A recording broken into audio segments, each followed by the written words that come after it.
Bharatiya Janata party parliament అభ్యర్థుల లెక్క అయితే పూర్తయిపోయింది. కొత్తపల్లి గీత వైఎస్ఆర్ కాంగ్రెస్ పార్టీ తరఫున గతంలో ఎంపీగా గెలిచినటువంటి గీత ఇప్పుడు ఇటు భారతీయ జనతా పార్టీలో చేరి ఆ పార్టీ తరఫున పోటీ చేయబోతున్నారు. అయితే ఇక్కడ ఆవిడికి అసలు చిక్కు ఇప్పుడు ఆవిడికి ప్లస్ పార్టీకి కూడా ఉంది. గతంలో అక్కడ ఆవిడ క్యాస్ట్కి సంబంధించి ఒక వివాదం నెలకొంది. ఆవిడ గీత ఆది ఆంధ్ర, అది ఎస్సీ వర్గానికి సంబంధించి కానీ ఎస్టీ సామాజిక వర్గం కాదు. గతంలో ఆవిడ ఎస్టీ సర్టిఫికేట్ పుట్టించుకుని వచ్చారు అన్నటువంటి కోణంలో కోర్టుకి వెళ్ళారు. ఆ తర్వాత విచారణకి కోర్టు ఆదేశించిన మేరకు తర్వాత మినిస్ట్రీ అంటే అప్పుడు మంత్రి కూడా విచారించవచ్చు దాంట్లో లీగల్గా. విచారిస్తున్నప్పుడు వాటి విచారణకి హాజరు కాలేదు ఆవిడ గీత.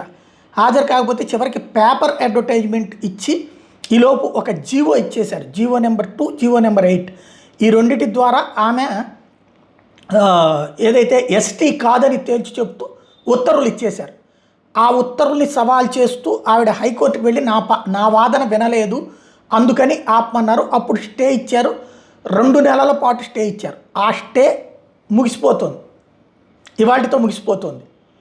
ఇవాళ హైకోర్టులో ఆ స్టే ఎక్స్టెన్షన్ కోసం ఓ పక్కన గీత, రెండో పక్కన ఆ స్టేని కొనసాగించద్దు అంటూ ఆ పిటిషన్ వేసినటువంటి వాళ్ళు వెళ్ళినటువంటి పరిస్థితి.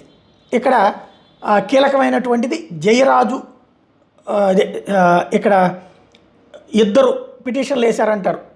కొండరెడ్లకు సంబంధించిన సత్యనారాయణ రెడ్డి, జయరాజు, వీళ్ళతో పాటుకు మరికొంతమంది కలిసి పిటిషన్ వేశారు. వీళ్ళు ఇంతకుముందే పురంధేశ్వరికి కూడా ఆవిడికి సంబంధించి ఆ సర్టిఫికెట్లు అవి కూడా చూపించారట.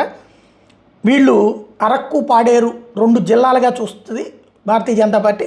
దానికి సంబంధించినటువంటి వాళ్ళు 34 మండలాలకు సంబంధించిన వాళ్ళు కూడా వద్దని చెప్పి ఇవ్వద్దని చెప్పారట. అయితే స్టే ఉంది కాబట్టి ఇప్పుడు ప్రస్తుతం సీట్ ఇచ్చారు. ఇప్పుడు కనుక అక్కడ తేడా వస్తే ఏమవుతుందో చూడాలి.